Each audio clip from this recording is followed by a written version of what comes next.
जय श्री कृष्ण। ओम नमो भगवते वासुदेवाय। ओम नमो भगवते वासुदेवाय। ओम नमो भगवते वासुदेवाय। ओम अज्ञानतिमिरान्धस्य ज्ञानाञ्जनशलाकया चक्षुरुन्मिलितं येन तस्मै श्रीगुरुवे नमः। नमः ॐ विष्णुपादाय कृष्णपृष्ठाय भूतले श्रीमते भक्तिवेदान्त स्वामिन् इति नामिने। नमस्ते सारस्वते देवे गौरवाणी प्रचारिणे निर्विशेषा शून्यवादी पाश्चात्य देश तारिणे। जय श्री कृष्ण चैतन्य प्रभु नित्यानंदा श्री अद्वैत गदाधर श्रीवासादि गौर भक्तवृंदा। हरे कृष्णा कृष्णा कृष्णा हरे हरे, हरे राम राम राम हरे हरे। जगत गुरु शिला प्रभुपाद की जय। भगवत वाणी भगवत गीता जी की जय। गुरु महाराज की जय। मोक्षदा एकादशी की जय। हरे कृष्ण। तो आप सब लोग का बहुत बहुत स्वागत है आज के हमारे इस सत्र में। तो आज है मोक्षदा एकादशी, जैसे कि आप लोग नाम से जान रहे हैं, मोक्ष को प्रदान करने वाली एकादशी है ना। और आज ही के दिन श्रीमद् भगवत गीता जी का क्या हुआ था, आविर्भाव हुआ था। तो ये क्या है, आविर्भाव दिवस है, बर्थडे है जो हमारी गीता जी का। तो आज हमारा ये सत्र है, थोड़ा सा लेट हो गए हम, जैसी प्रभु इच्छा। तो 3 चरण में हम अपने इस सत्र को जो है पूर्ण करेंगे। ठीक है, तो सबसे पहले हम जानेंगे मोक्षदा एकादशी की कथा के बारे में। दूसरा चरण हमारा होगा जो है महात्म्य के बारे में। और तीसरा चरण होगा हमारा आज की छोटी सी एक्टिविटी। ठीक है, तो समय, ठीक है, तो हमारा पुराना जो टाइम शुरू होता था ना 6 से 6:30, आज हमारा सत्र वही 6 से 6:30 बजे वाला होने वाला है। कोई बात नहीं। ठीक है, तो हम सबसे पहले शुरू करते हैं मोक्षदा एकादशी जो इसकी जो कथा है। तो देखिए देखिए, सबसे पहले हम लोगों ने ये जो हमारा मंथ चल रहे थे, इसमें सबसे पहले हमने क्या देखा था, हमारे पितृपक्ष आए थे, है ना। पितृपक्ष, कार्तिक मास, ये सब आया था ना। तो ऊर्जा व्रत हम लोगों ने किया था। और देखिए ये जो एकादशी आती है, बीज पंचक आया था, हम लोगों ने बीज पंचक किया था। अच्छा, बीज पंचक से मुझे याद आया, आप लोग बता सकते हैं बीज पंचक किसने व्रत किया था? किसने व्रत किया था बीज पंचक का? माता जी भीष्म जी ने। भीष्म जी। विष्णु जी ने। हाँ, तो भीष्म जी ने व्रत किया क्योंकि वो बाणों की सैया पे थे। और उसके बाद फिर क्या हुआ, भगवान उनको मिल गए। तो ये भगवान ने तो मोक्षदा एकादशी के दिन क्या किया था, भगवत गीता बोली थी। तो भीष्म जी तो पहले चले गए, फिर भगवान बाद में आके भगवत गीता बोली। क्या हुआ, कुछ बता सकते हैं? कुछ अलग सा नहीं लग रहा कि भगवान वो पहले बोल के चले गए तो युद्ध तो खत्म हो गया, वो बाणों की सैया पे थे, और मोक्षदा बाद में आती है। तो मोक्षदा एकादशी के दिन तो भगवान ने भगवत गीता बोली थी। ऐसा लग रहा है कुछ अलग सा नहीं लग रहा है कुछ? ये बाद में आई है, वो पहले चले गए। हाँ। हरे कृष्णा। माता जी भीष्म जी चले नहीं गए थे, भीष्म जी तो उत्तरायण के लिए वेट कर रहे थे ना। हाँ, तो मकर हम संक्रांति के बाद ही वो गए। शादी के बाद गए थे। यस, अब माता जी ने यहाँ पे पकड़ लिया इस चीज को। करेक्ट। तो इसमें ये चीज, अगर कभी ऐसा डाउट हमारे मन में आए कि ऐसा हुआ था, तो भीष्म जी ने जो बीज पंचक का व्रत था, वो उन्होंने बाणों की सैया पे लेट के नहीं किया था, उन्होंने पहले ही कर लिया था। ठीक है। और ये जो उन्होंने 10वें दिन, ये जो हमारा चालू होता है एकादशी, ये जो मोक्षदा एकादशी है जो है, उन्होंने सुनी थी, उन्होंने पूरी जो है भगवत गीता भी सुनी थी। इसलिए ये नहीं कह सकते कि वो चले गए थे और उन्होंने भगवत गीता नहीं सुनी थी, नहीं, उन्होंने पूरी भगवत गीता सुनी भी थी। और ऐसा नहीं है कि उन्होंने वो उत्तरायण का वेट कर रहे थे, वो तो जो है महा उसमें आते हैं। उनको उत्तरायण और पूर्वायण से कोई लेना देना नहीं था, उनको सिर्फ और सिर्फ कृष्ण से मतलब था। और कृष्ण की उन्होंने पूरी ये भगवत गीता सुनी थी। तो ये मोक्षदा एकादशी ये सीक्वेंस में आता है, पर भीष्म देव ने पहले ही भीष्म पंचक का व्रत किया था। ठीक है। अब आ जाते हैं आज की कथा पे। ठीक है, कि आज ये कथा कैसे शुरू होती है। तो ये जो है कथा जो है मोक्षदा एकादशी, ये जो मार्गशीर्ष जो मास चल रहा है, इसकी शुक्ल पक्ष की जो एकादशी, इसको मोक्षदा एकादशी बोलते हैं। भगवत गीता इसी दिन बोली गई थी, भगवान ने अर्जुन को जो है इसको बोला था। और जो है इस मास की एक खास बात है, क्या है कि इस मास में जो हर मास, जैसे मार्गशीर्ष जो है भगवत गीता में बोलते हैं कि भगवान स्वयं बोलते हैं कि मैं सारे मासों में मार्गशीर्ष मास हो, पर इस मास में भी दामोदर भगवान की पूजा की जाती है। तो आज के दिन हमें क्या करना चाहिए? बाय डिफ़ॉल्ट कह लीजिए कुछ भी, कि मैं यात्रा में थी, तो वैसे होता है कि दामोदर भगवान की पिक्चर हम लोग कार्तिक के पास रख देते हैं, उठा के साइड में। पर इस बार मेरे दामोदर भगवान ऑल्ट में ही हैं, उनका ऑल्टर अलग से लगा हुआ है, तो उनका है। तो आज के दिन दामोदर भगवान को हमें दिया ज़रूर दिखाना चाहिए, ठीक है? और जो है, इसकी कथा कैसे प्रारंभ होती, मोक्षदार, ये मोक्ष प्रदान करने वाली है। तो हमारे जो पितृ हैं स्पेशली, उनको ये मोक्ष प्रदान करती है। अगर कोई भी घर का व्यक्ति इस जो है एकादशी का व्रत रखता है, तो उनके सारे पितरों को क्या मिलता है? मोक्ष मिलता है। वो जितने भी उन किसी जगह तड़प रहे होते हैं, तो वो वहां से निकल जाते हैं। तो इसी से संबंधित एक कथा यहाँ पे आती है कि एक नगर था, चंपक नगर। उसमें जो है इतना सुंदर वो नगर था, उसमें सारे जितने भी वहां पे जो जीवात्माएं रहती थी, वो सारे के सारे कौन थे? वैष्णव ही थे। और उनके जो राजा थे वो भी भक्त थे, जो प्रजा थी वो भी भक्त थे। आवाज आ रही है आपको की? ओके। वो भी भक्त थे। तो उसमें क्या होता है कि उसमें जो राजा होता है, वो भी बहुत अच्छा भक्त होता है। तो वो राजा रात में सब सो रहा होता है, तो स्वप्न में उसको उनके क्या दिखते हैं? उनके पिताजी दिखते हैं। और वो क्या देखते हैं उस स्वप्न में? कि मेरे पिताजी को नरकों की यातना दिखाई दी जा रही है, और वो बहुत तड़पते हैं। प्रातः उठते हैं, बहुत परेशान होते हैं उस सपनों को देखने के बाद। फिर वो जो है सभा में जाते हैं। सभा में जाके जो उनके वहाँ पे जो वैष्णव होते हैं, जो द्विज होते हैं, जो ब्राह्मण होते हैं, उनसे ये सलाह मशवरा करते हैं कि ऐसे-ऐसे मैंने स्वप्न देखा, तो क्या आप बता सकते हैं कि ये स्वप्न में ऐसा मैंने क्यों देखा? क्या वाक़ई में मेरे पूर्वज हैं, जो मेरे पिताजी हैं, वो कहीं तड़प रहे हैं, किसी नरक की यातना कर रहे हैं? क्योंकि हम सब लोग तो बहुत अच्छे वैष्णव हैं, सब अच्छे से दान पुण्य करते हैं, भगवान का नाम लेते हैं, सभी के सभी भक्त हैं, तो मेरे पिताजी ऐसा क्यों? तो फिर जो है वो उनको वहाँ पे उन लोगों ने बताया कि एक यहाँ पे पहाड़ी है, पहाड़ी के पास एक जो है ब्राह्मण रहते हैं, मुनि रहते हैं, पर्वत मुनि ही उनका नाम है। उनके पास जाएँगे, वो त्रिकालदर्शी हैं। तो वहाँ जाते हैं, त्रिकालदर्शी जो मुनि होते हैं उनसे संपर्क करते हैं, उनसे बताते हैं, राजा अपनी सारी जो है विद्या बताता है और उनसे बोलता है कोई उपाय हो तो आप बताइए। तो वो जो मुनि होते हैं वो थोड़ी देर मेडिटेट करते हैं, ध्यान लगाते हैं, और उसके बाद वो दर्शन करते हैं। फिर वो कहते हैं कि हाँ, आपके जो पिताजी हैं, उन्होंने एक ऐसा कृत्य किया था जिसकी वजह से उनको यातनाएँ झेलनी पड़ रही हैं। वो एक कृत्य क्या था? वो कृत्य था, बोलने में थोड़ा अजीब-सा लगता है। उन्होंने अपनी पत्नी के संग ही संबंध ऐसे बनाया, उसके मना करने के बाद भी, और ऐसी स्थिति में बनाया जिस समय स्त्री का संग नहीं करना चाहिए। तो इसलिए, जबकि वो उनके पति ही थे, इसीलिए उनको यहाँ पे नरक में इतनी यातनाएँ, और जो उन्होंने देखा था सपने वो बहुत ही भयावह था, तो वो उनको सहन करना पड़ रहा था। बोले क्या क्या करना चाहिए? इसका उपाय क्या है? तो फिर वो उपाय बताते हैं कि अब जो है ये आने वाली, जब वो बताते हैं उस समय मार्गशीर्ष चल रहा होता है, तो वो कहते हैं कि इस मास में जो है शुक्ल पक्ष की जब ये एकादशी आने वाली है, इस एकादशी को आप क्या करिए? व्रत रखिए। और जो भी इस एकादशी का व्रत रखता है, और इस व्रत को रखने के साथ-साथ क्या करता है? दान करता है। एकादशी का मतलब है फलाहार उसको रखना है, रात्रि का जागरण उसको करना है, भगवान के नाम का जप करना है, और दान भी देना है। दान की बहुत महत्वता है इस दिन। क्यों? क्योंकि इसी एकादशी के दिन भगवान ने अर्जुन को गीता का ज्ञान दिया था, 700 श्लोकों को बोला था। तो इसीलिए क्या करना चाहिए? आपको जो है व्रत रखिए, फलाहार करिए उसके दिन, और दान दीजिए गीता का, मतलब शास्त्र का दान दीजिए, और उसके साथ-साथ गीता का पारायण भी कीजिए। 700 श्लोक नहीं पढ़ सकते तो 1 श्लोक तो पढ़ ही सकते हैं ना, तो आप उसको जो है श्लोकों को पारायण कीजिए। तो उसने कहा नहीं, हम पूरा भगवत गीता का दान भी करेंगे और भगवत गीता को पढ़ेंगे भी। तो ये तब से लेके आज तक यही चला आ रहा है कि एकादशी के दिन, तो ये एकादशी मोक्षदा एकादशी के दिन स्पेशली जो उन्होंने उनको उपाय बताया कि इस दिन जो है व्रत रखना चाहिए, और दान भी करनी चाहिए भगवत गीता, और खुद भी स्वयं भी पढ़नी चाहिए। तो आज हम देख सकते हैं जगत गुरु श्रील प्रभुपाद की कृपा से हर इस्कॉन मंदिर में, और अब तो देखते-देखते और भी चीज़ें जो है नहीं, शास्त्र में कई लोग जो फ़ॉलो करते हैं विधि-विधान को, आज के दिन ज़रूर यज्ञ होता है भगवत गीता जी का, और सभी लोग उस यज्ञ में शामिल होके क्या करते हैं? भगवत गीता के श्लोकों को पारायण करते हैं।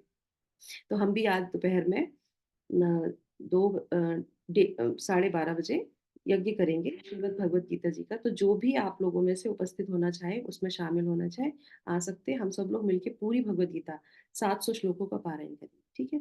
इसमें से कुछ लोग ऐसे हैं जो दोपहर के सत्र में नहीं आते हैं, श्रीमद् भागवतम के सत्र में। आप लोग भी निमंत्रित हैं, आप लोग भी आ सकते हैं। और एक एक चैप्टर हम लोग एक एक व्यक्ति पढ़ेगा, एक एक पर्सन, तो आप लोग भी उसमें आ सकते हैं। ठीक है, सेम लिंक पे ही जुड़े शुरू होगा हमारा 12:30 बजे। तो इस तरीके से उन्होंने युद्ध किया और उसके बाद उनके पिताजी को मुक्ति मिली। मुक्ति मिलने के बाद वो बहुत प्रसन्न हुए, उन्होंने उनको आशीर्वाद दिया और इस तरीके से वो भगवान के धाम गए। और उसके बाद जो है इस तरीके से ये पूरी कथा यहाँ पे पूर्ण हो जाती है और इसी को हम लोग फॉलो करते हैं। तो बोलिए मोक्षदा एकादशी की जय। ग्रंथराज श्रीमद् भागवतम भगवत वाणी भगवत गीता जी की जय। हरे कृष्ण। तो हम आगे बढ़ते हैं दूसरे अपने जो है चरण पे। तो दूसरे चरण में हमने क्या देखेंगे। कथा जल्दी हो गई आज हमारी, 6 ही बजे, अभी हम जल्दी से इसको कर लेंगे। तो मैं आपको यहाँ पे स्क्रीन दिखाऊंगी और हम लोग साथ में पढ़ेंगे। भगवत गीता के बारे में देखिए हम लोग को सब कुछ पता है, जो बेसिक चीजें हैं वो हम लोग डेली, क्योंकि भगवत गीता पढ़ते हैं तो डेली हमको पता है। आज हम पढ़ेंगे आदि शंकराचार्य द्वारा रचित। बताइए क्या लिखा आदि शंकराचार्य जी ने, कौन बता सकता है? कोई बता सकता गीता महात्म्य। है? गीता महात्म्य, यस। तो हम आज गीता महात्म्य का श्लोक पढ़ेंगे, ठीक है। वो बहुत इंपॉर्टेंट है और शिला प्रभुपाद उसको बहुत जो है अच्छा वो भी देते थे। तो मैं अपनी स्क्रीन शेयर करती हूँ आप लोगों से और आप बताइए।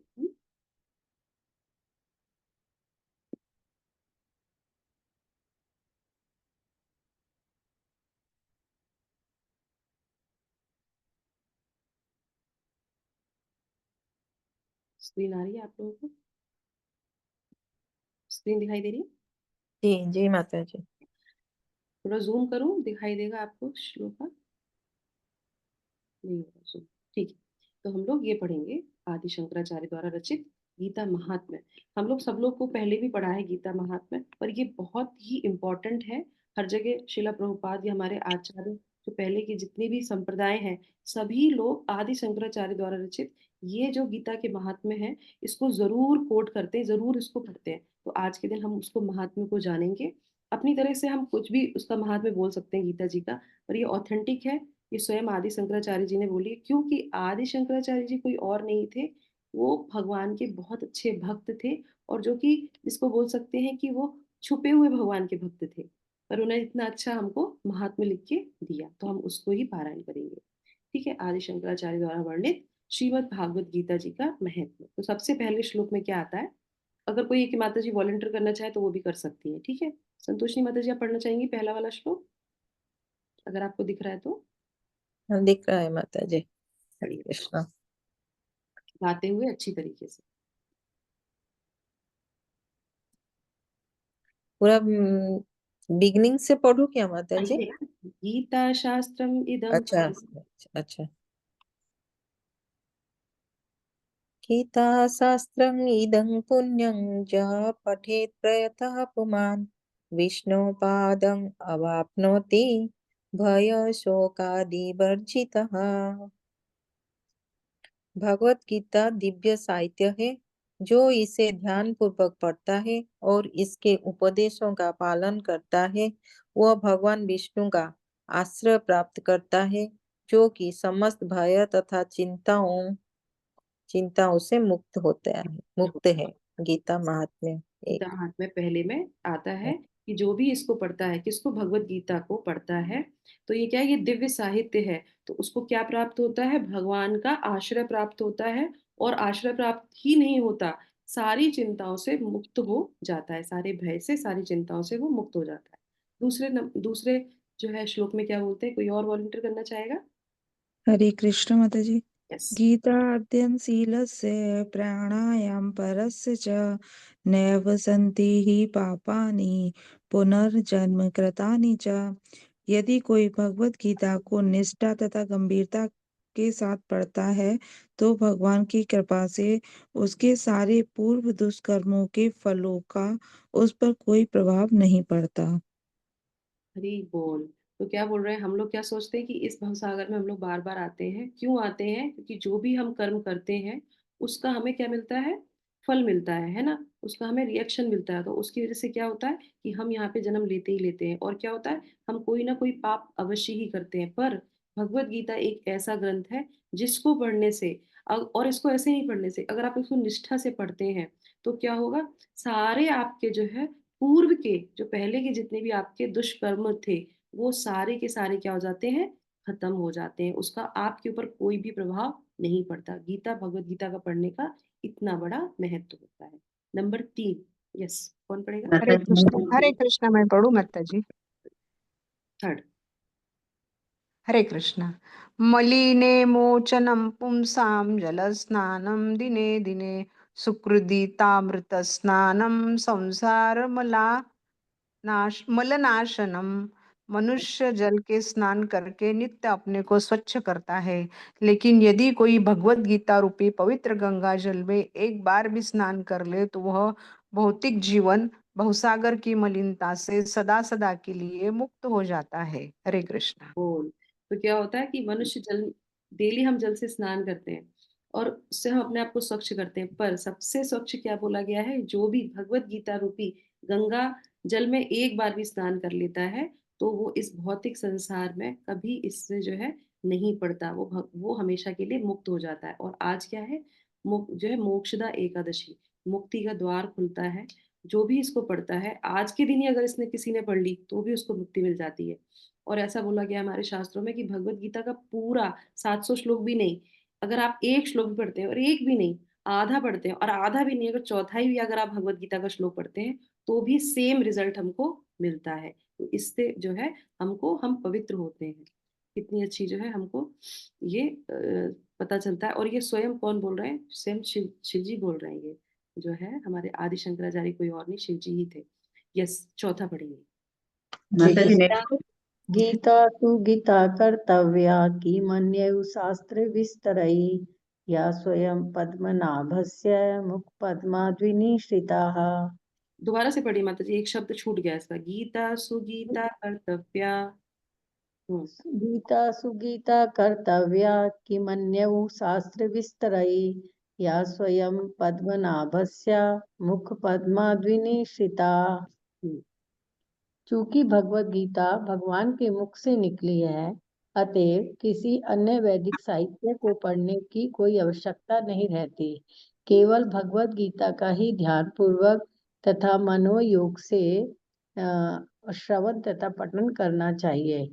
केवल एक पुस्तक भगवत गीता ही पर्याप्त है, क्योंकि यह समस्त वैदिक ग्रंथों का सार है और इसका प्रवचन भगवान ने किया है। गीता महात्म्य 4। को तो ये चौथा श्लोक है। इसमें क्या बोल रहे हैं कि आपको बहुत सारे जो है ग्रंथों को पढ़ने की जरूरत नहीं है।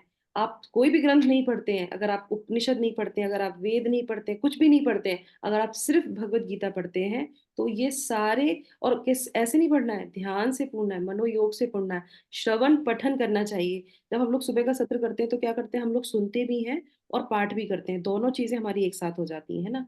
तो अगर, और जब हम लोग वैसे पढ़ते हैं तो क्या होता है, सिर्फ हम पठन कर रहे होते हैं, उसको चिंतन नहीं हो पाता। तो इसलिए जब हम क्लास करते हैं तो हमें दोनों चीजें होती हैं। अगर ऐसे कोई करता है तो कहते हैं सारे वेदों का सार हमारा भगवत गीता जी में दिया गया है। उसके बाद 5वां पढ़ेंगे। यस। तर्हि भारतामृत सर्वस्वं विष्णो वक्त्राद्विनिश्रितं गीता गंगोदकं पीत्वा पुनर्जन्म न विद्यते। जो गंगा जल पीता है वो मुक्ति प्राप्त करता है, अतः उसके लिए क्या कहा जाए जो भगवत गीता का अमृत पान करता हो। भगवत गीता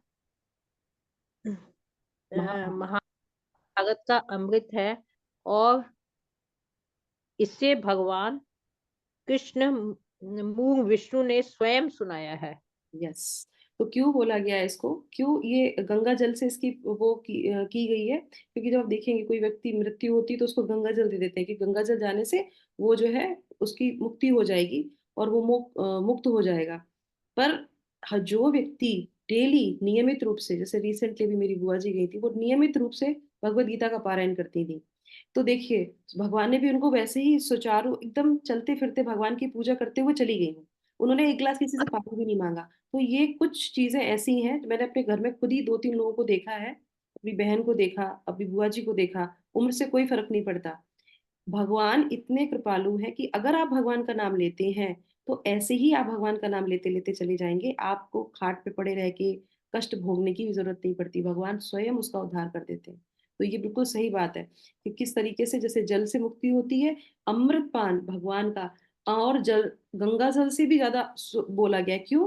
क्योंकि गंगा जी जो है थोड़ा सा टच करके निकली है, भगवान के अंगूठे के नाखून को टच किया है गंगा जी ने, तो वो इतनी पवित्र है कि उसमें जो भी स्नान करता है वो पवित्र हो जाता है, जो भी मुंह में डालता है वो पवित्र हो जाता है। पर ये तो भगवान के जो है मुखारविंद से निकली है, और 45 मिनट में उन्होंने भगवत गीता बोल दी। श्रीमद जो है हमारे महाभारत के युद्ध में बीच में 18 दिन जो है का जो युद्ध चला था, उसमें 45 मिनट में उन्होंने पूरी भगवत गीता 700 श्लोक बोल दिए थे। तो उसका जो भी पारायण करता है वो जो है क्या होता है, वो मुक्ति को प्राप्त होता है। नेक्स्ट पढ़ेंगे, छठा किसने नहीं पढ़ा?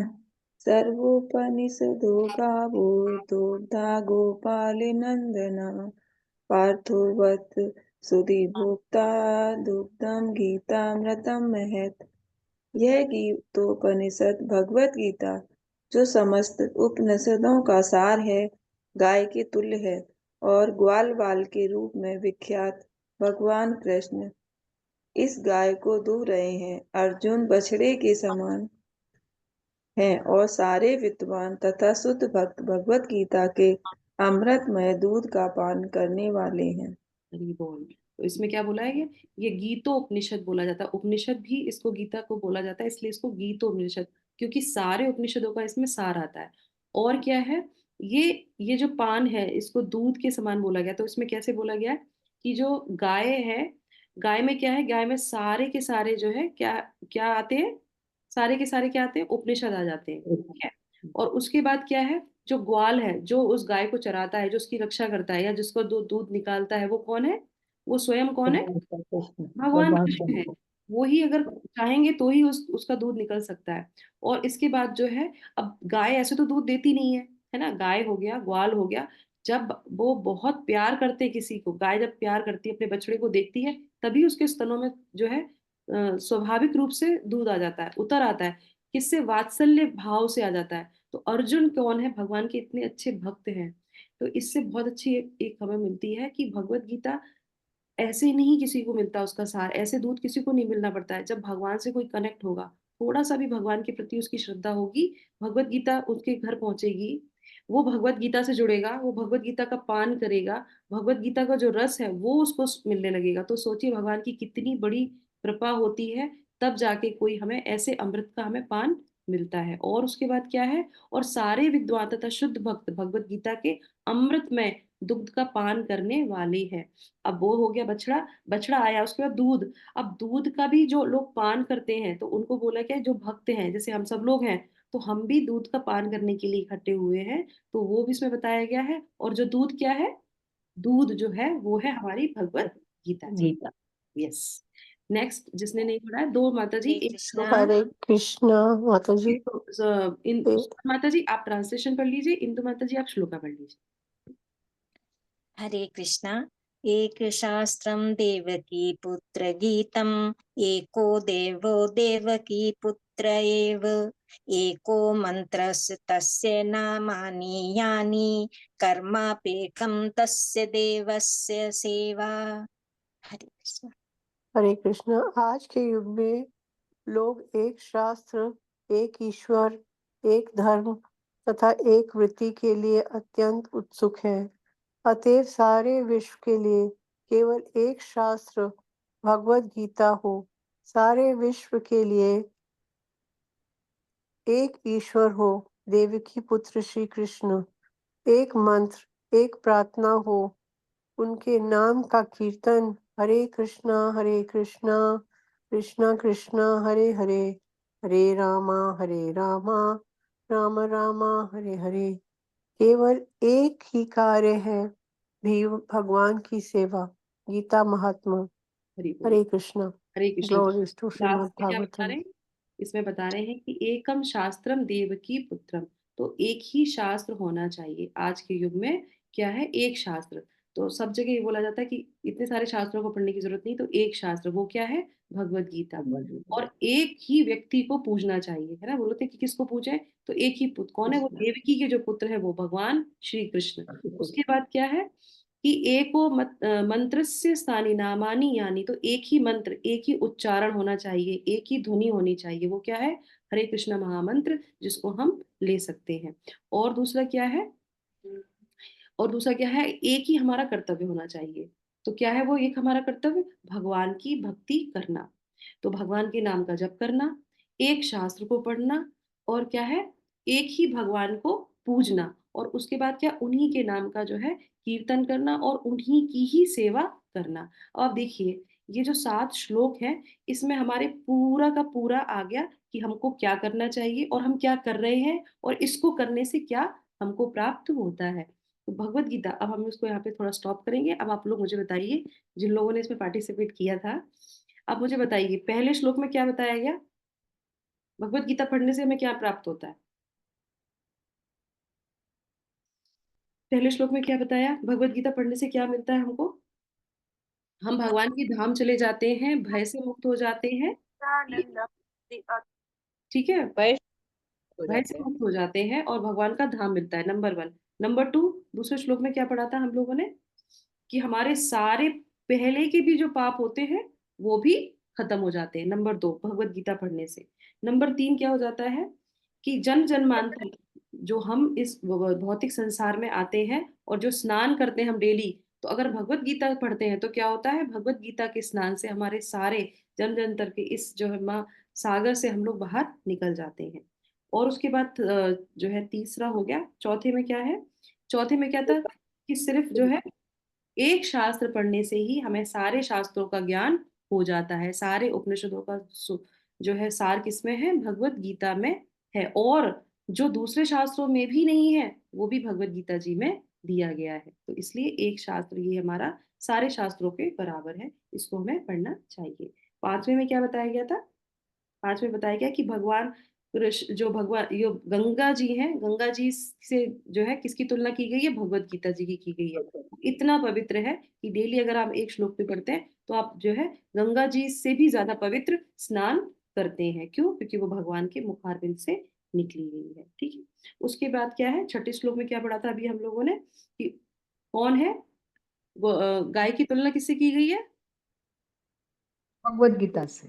उपनिषद से, उपनिषद से। यस। और उसके जो ग्वाले हैं वो कौन है, भगवान कृष्ण स्वयं। कृष्ण स्वयं है। और उसका जो बछड़ा है गाय का वो कौन है, अर्जुन। अर्जुन है। अर्जुन है। और जो उस दूध को, अब गाय हो गई, गाय का ग्वाल हो गया, उसके बाद उसका बछड़ा हो गया, अब गाय के दूध आ गया, अब उस दूध को कौन, आपने देखा होगा बछड़ा आधा दूध पीता है उसके बाद आधा छोड़ देता है, किसके लिए छोड़ता है वो, तो अर्जुन ने बच्चों उसको के पिया, लिए। उसके बाद हम सब लोग के लिए। तो जो भी भगवान को प्यारे हैं, जो भगवान से जो है लगाव रखते हैं, जो जिन पे भगवान की बहुत कृपा होती है, वो ही उस गाय के दूध को पी पाता है, तो वो कौन है, वो हम सब लोग हैं। और उसके बाद वो दूध क्या है, वो है भगवत गीता जी। तो देखिए, अर्जुन जी की कृपा है, भगवान की कृपा है, उपनिषदों की सबकी कृपा होने के बाद हम लोग जो है भगवत गीता का डेली पारायण कर पाते हैं। तो इस तरह से, और लास्ट में हमने क्या सीखा, 7वें श्लोक में हमको क्या एक करना ही चाहिए, एक ही भगवान। एक प्रार्थना एक एक भगवान है, मंत्र। एक प्रार्थना है, और एक ही महामंत्र है। एक ही और एक ही शब्द सेवा। एक ही सेवा। है और एक ही कार्य है। कौन सा कार्य है, एक वो नहीं बोला, भगवान की सेवा।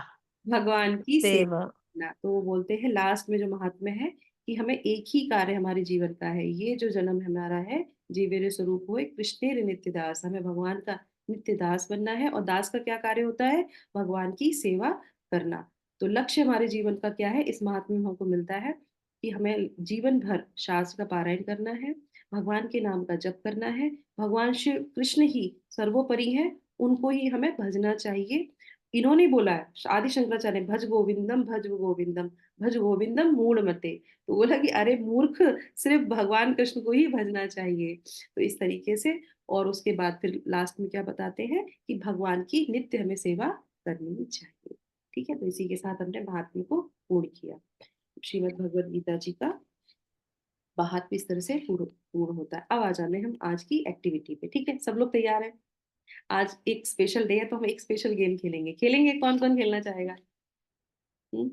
हैंड रेस कीजिए। अच्छा, जो भी इस गेम में पार्टिसिपेट करना चाहता है, आप लोग अपने अपने कैमरे खोल लीजिए और भगवत गीता जी अपने सामने ले लीजिए, क्योंकि आज भगवत गीता जी का आविर्भाव दिवस है। बर्थडे पे हम लोग एक्टिविटी करते हैं ना, गेम खेलते हैं ना, तो आज हम लोग भी जो है खेलेंगे। स्पिरिचुअल गेम है और भगवान जो है हम सबको ब्लेस करेंगे इस गेम से, ठीक है। तो करना क्या है, आप लोग सब लोग अपने अपने, जो लोग भी पार्टिसिपेट करना चाहते हैं, कैमरे खोल लीजिए जिससे मैं देख सकूं, मैं नाम ले सकूं। हम्म? और जो नहीं कर सकते कोई बात नहीं, आप लोग इसको देख लीजिए, सुन लीजिए, बाद में कर लीजिएगा, ठीक है। तो 1 2 3 4 5 6 लोगों ने खोला है, बाकी लोग नहीं, ठीक है, कोई बात नहीं। आप लोग का टाइम भी, हमारा टाइम लेट चल रहा है। तो हम क्या करेंगे, एक बार हरे कृष्णा महामंत्र बोलेंगे, और आप लोग भगवत गीता निकाल ली आप लोगों ने अपनी? हम्म? ठीक है, ओके। तो क्या करेंगे, हम लोग एक बार हरे कृष्णा महामंत्र बोलेंगे, और महामंत्र बोलने के बाद, आज मोक्षदा एकादशी है, उस दिन भगवान से प्रार्थना करेंगे कि आप मेरे लिए इस भगवत गीता जी, भगवत गीता क्या अद्भुत ग्रंथ है, अभी हम लोगों ने महात्म्य सुना, जो भी भगवत गीता में रैंडम हमारे लिए जो है क्या निकलेगा, मंत्र निकलेगा, मंत्र क्या, श्लोक निकलेगा, उसका हम पारायण करेंगे, और वो हमारे लिए क्या होगा, वो हमारे लिए क्या होगा, आज का हमारे लिए आदेश। भगवत गीता जी में क्या है, भगवत गीता जी में बहुत सारे उपदेश हैं। क्या है, पूरा उपदेश से भरी हुई, उपदेश दे रहे थे ना वो अर्जुन को, पर एक आदेश है। कोई बता सकता है कौन सा आदेश है? एक, एक आदेश, बाकी सब उपदेश। बताइए, कौन बता सकता है? Surrender unto me and I will take care of you. Yes yes, और ऐसा एक ही श्लोक में नहीं, कई सारे श्लोकों में ये वाला आदेश उन्होंने दिया है कि तुम सारे योग पढ़ लो, भक्त जो सब कुछ कर लो, पर क्या करना चाहिए, आदेश क्या है, मन मना भव मद भक्तो मध्या जीवम नमस्कुरु, मुझ मेरे भक्त बनो, मुझे प्रणाम करो, सर्व धर्मान परित्यज्य, सारे धर्मों को छोड़ दो, मेरी शरण में आ जाओ। तो ये उनका आदेश है, ठीक है। तो देखते हैं किसके पास कौन सा श्लोक निकलता है। आप लोग जब खोलेंगे, भगवान से प्रार्थना करेंगे, एक साथ हम लोग हरे कृष्णा महामंत्र, और रैंडमली, जैसे ये भगवत गीता है, तो हम क्या करेंगे, रैंडमली अपना भगवत गीता को ओपन करेंगे। जो भी श्लोक आएगा, मान लीजिए 2 पेनों पे 4 श्लोक आ रहे हैं, तो जिस पे पहले आपकी नजर पड़ेगी, वो श्लोक आपके लिए आज का, आपका क्या है, उनका आदेश है, या आपके लिए उनका संदेश है, ठीक है। तो करेंगे ऐसे ही, एक साथ हरे कृष्णा महामंत्र बोलते हैं। हरे कृष्णा हरे हरे कृष्णा कृष्णा हरे कृष्णा कृष्णा कृष्णा कृष्णा कृष्णा कृष्णा हरे हरे हरे Hare हरे Rama, रामा Rama हरे Rama Rama, Ram Ram Hare Hare Hare. Rama, Hare Hare, Hare Krishna. भगवत वाणी भगवत गीता जी की जय। हरे कृष्ण। तो सभी लोग जल्दी से अपना रैंडमली खोल लीजिए, देखते हैं किसमें कौन सा श्लोक आता है।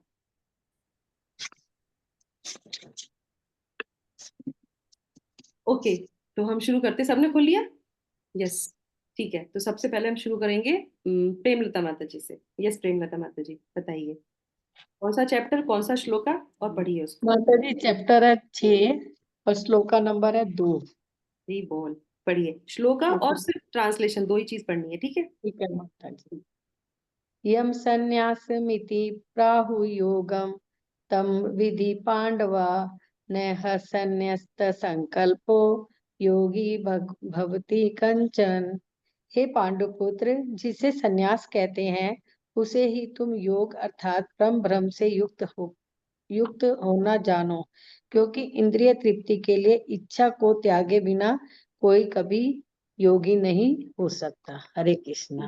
बोल, ठीक है। तो अभी आप लोग तो 6 तक तो पढ़ चुके हैं, तो इसलिए आपको उसका मीनिंग भी समझ में आ गया होगा कि भगवान यहाँ पे हमें क्या कहना चाह रहे हैं, और जब टाइम मिले तो आप उसका तात्पर्य भी पढ़ लीजिए। तो ये आपके लिए आज का मोक्षदा एकादशी का, ये कोई गेम नहीं है, ये एक्चुअल में भगवान हमको संदेश देते हैं। तो ये संदेश आपके लिए, इसको ध्यान से पढ़िए। अगर कुछ और पूछना तो प्राइवेटली मुझसे पूछ लीजिएगा, ठीक है। Yes, very nice, thank you so much Premlata माता जी। दूसरी है अनीता माता जी। यस माता जी। हरे कृष्णा माता जी। यथा दीपो निवातस्। माता जी पहले अध्याय का नाम, श्लोक संख्या। अध्याय 6 श्लोक नंबर 19। दीपो निवातस्थो नेंगते सोपमा योगिनो यच्चित्तस्य युञ्जतो योगमात्मनः। जिस प्रकार वायु रहित स्थान में दीपक हिलता डुलता नहीं, उसी तरह जिस योगी का मन वश में होता है वो आत्म तत्व के ध्यान में सदैव स्थिर रहता है। हरे हरी कृष्ण। बोल, वेरी नाइस। ऐसा तो नहीं आपने मार कर लगा रखा हो तो आपने जब भगवत गीता खोली तो छठा ही अध्याय खुल रहा है। ओके, चलिए वेरी नाइस, बहुत बढ़िया। तो योगी की तरह किस तरीके से हमको अपने अपने इंद्रियों को कंट्रोल में करना है और वो इधर उधर विचलित ना हो, इस पे हम लोग व्याख्या कर चुके हैं। बहुत सुंदर श्लोक दोनों माता जी का। यस, नेक्स्ट माता जी, सुमन माता जी। यस।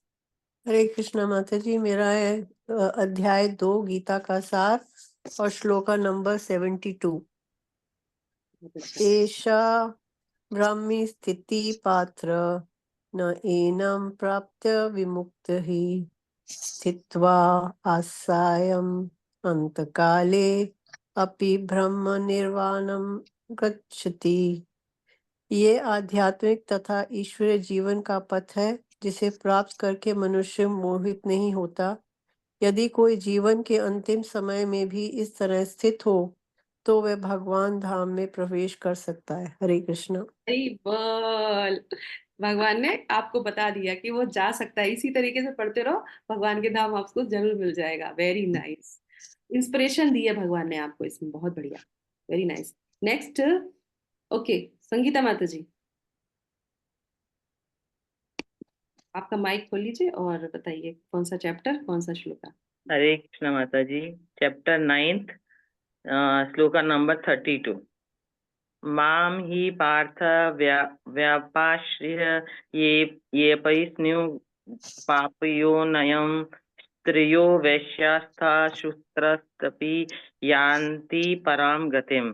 हे पार्थ, जो लोग मेरी शरण ग्रहण करते हैं वे भले ही निम्न जन्म स्त्री, वैश्य, व्यापारी और शूद्र क्यों न हो, वे परम धाम को प्राप्त करते हैं। हरि बोल। बोल, तो कोई भी स्थिति हो, जो भी मेरी शरण में आएगा वो परम गति को प्राप्त होगा। बहुत सुंदर संदेश। यस, प्रभाती माता जी। हरे कृष्ण। श्लोका अध्याय 4 श्लोका नंबर 14। न मां कर्माणि लिम्पन्ति न मे कर्म फले स्पृहा इति मां यो अभिजानाति कर्म भिन्न स बध्यते।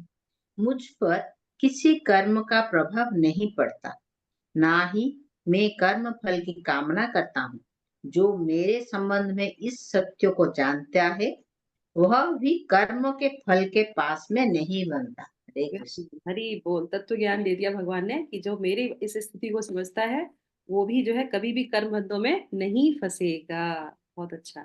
यस, नंदा माता जी, हरे कृष्ण। आपका माइक बंद है, माइक बंद है। सॉरी सॉरी, हरे कृष्णा। अध्याय क्रमांक 6 आया और श्लोका क्रमांक 34 आया। यस। चंचली मन कृष्ण, चंचल ही मन कृष्ण, प्रमाधी बलवत् दृढ़म, तस्याहम निग्रहम मन्ये वायोरीव सुदुष्करन्। हे कृष्ण, चूंकि मन चंचल, अस्थिर, उच्छृंखल, हठीला तथा अत्यंत बलवान है, अतः मुझे उसे वश में करना वायु को वश में करने से भी अधिक कठिन लगता है। हरे हरी कृष्ण। बोल, तो यहाँ पे वो विनती करते हैं, जब उनको वो शिक्षा देते हैं कि मन तो बहुत है, तो वो बताते हैं कि मन तो बहुत चंचल है। तो भगवान क्या बोलते हैं, भगवान इसमें वो बोल रहे हैं कि ऐसे है, नहीं हो सकता। तो इसका सार क्या निकलता है, भक्ति योग अपनाना चाहिए। अष्टांग योग बहुत कठिन कठिन होता है, तो भक्ति में जो सरेंडर हो जाता है वो इन सब चीजों को पार कर लेता है। वेरी नाइस, बहुत सुंदर श्लोक है, बहुत जिसको फेमस श्लोक है ये वाला। मन चंचला ही मना कृष्णा। वेरी नाइस नंदा माता जी। संतोषनी माता जी। यस। हरे कृष्णा निताई प्रिया माता जी, मैं थोड़ा इसमें बिजी हूँ तो मैंने वीडियो नहीं खोला है, मैं पढ़ रही हूँ, मैं हाँ, निकला है।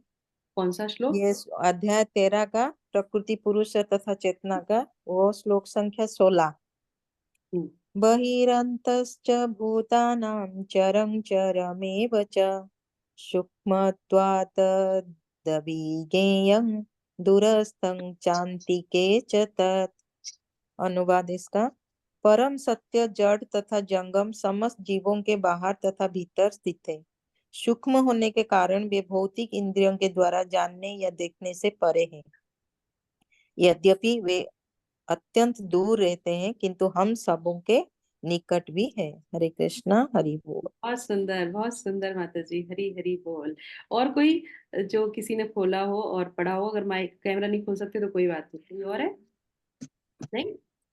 ओके, ठीक है। तो लास्ट मेरा भी निकला है यहाँ पे भगवत गीता का 5वां अध्याय का 13 श्लोका, तो जिसमें बताते हैं कि हमें अपने कर्मों से हम कैसे डिटैच रह सकते हैं। तो उसकी यहाँ पे सीख देते हैं भगवान। कहते हैं सर्व कर्माणि मनसा संन्यस्यास्ते सुखम वशी नवद्वारे पुरे देहि नैव कुरन् कार्य कारयन्।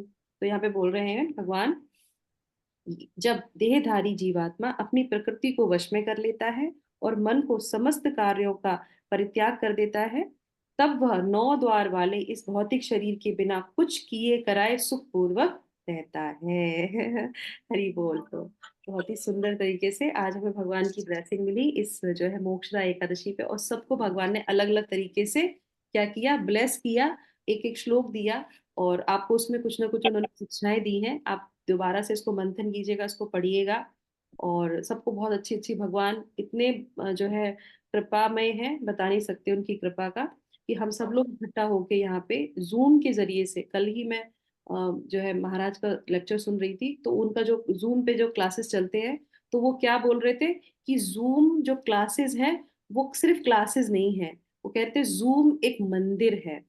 क्योंकि आप मंदिर रोज नहीं जा सकते, पर आप जूम पे डेली आते हैं और क्या करते हैं, भगवान का नाम लेते हैं, जपा करते हैं, मंगला आरती करते हैं, भगवत गीता का पारायण करते हैं, कथा सुनते हैं। तो ये एक मंदिर है, और आप उस मंदिर के क्या हैं, भक्त हैं।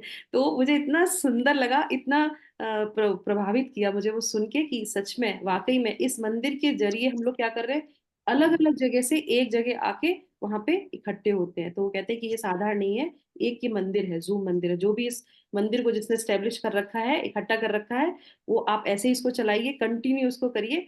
तो हम भी इस मंदिर में डेली आएंगे, डेली अपने भगवान की जो है वंदना, कीर्तन, जपा सब करेंगे, और भगवान जी का भगवत गीता का जो पारायण है वो हम लोग करेंगे। ठीक है, तो इसी के साथ आज का जो हम लोग विराम करते हैं। दोपहर के सत्र में जो भी आना चाहे वो आ सकते हैं, आमंत्रित हैं आप लोग। मोक्षदा एकादशी में हम लोग भगवत गीता का यज्ञ कर रहे हैं, पूरे 700 श्लोक, एक एक जो है चैप्टर पर्सन वाइज हम लोग उसको करेंगे। ठीक है, तो दोपहर के सत्र में मिलेंगे। तब तक के लिए आपका दिन शुभ हो, मंगलमय हो, अच्छे से अपना जो है एकादशी का व्रत जो है पालन कीजिए, और मंदिर भी जाके दर्शन भगवान के अवश्य ही कीजिएगा। और सबसे खास बात, भगवत गीता को जरूर दान दीजिए, और भगवत गीता को पढ़िए और दूसरों को भी पढ़ाने के लिए प्रोत्साहित कीजिए। ठीक है, हरे कृष्णा हरे हरे कृष्णा कृष्णा कृष्ण कृष्ण हरे हरे हरे राम राम राम हरे हरे, हरे कृष्ण भगवत गीता की जय। कृष्ण जगत कृष्ण गुरु हरे शिवाय हरे, हरे राम। मोक्षदा एकादशी की सभी को सुंदर क्लास